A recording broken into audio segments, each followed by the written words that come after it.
নমস্কার বন্ধুরা, ঘরোয়া রান্নায় আপনাদের সবাইকে স্বাগত। আজ আমার রেসিপি কর্নফ্লেক্স। এই রেসিপি বানাতে 1.5 থেকে 2 মিনিটের বেশি সময় লাগবে না, আর মাত্র কয়েকটা উপকরণেই হয়ে যাবে।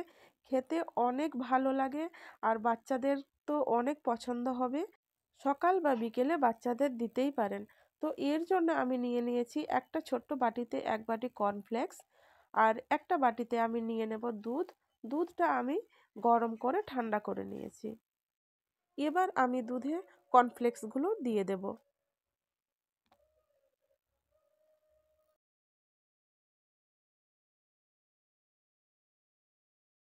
এবার একটা চামচ নিয়ে আমি কর্নফ্লেক্সগুলোকে আমি নেড়ে নিচ্ছি।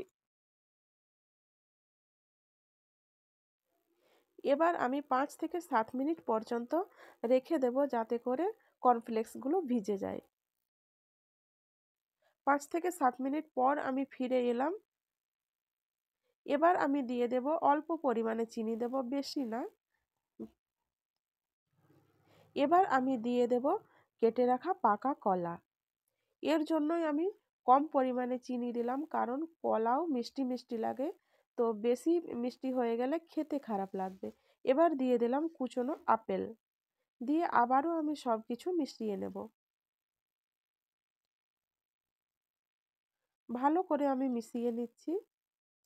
যদি কোনোদিন নাস্তা বানাতে ইচ্ছে না করে, তাহলে এই দুধ কর্নফ্লেক্স বানিয়ে দিতে পারেন। যদি আপেল কলা না থাকে বাড়িতে, তাহলে ড্রাই ফ্রুটস দিয়ে বানিয়ে দিতে পারেন, বাদাম কাজু এসব দিয়ে বানিয়ে দিলেও ভালো লাগবে খেতে। বন্ধুরা, দুধ কর্নফ্লেক্স রেডি। তো বাচ্চাদের সকাল বা বিকেলে দিতেই পারেন, খুব সুস্বাদু একটি রেসিপি।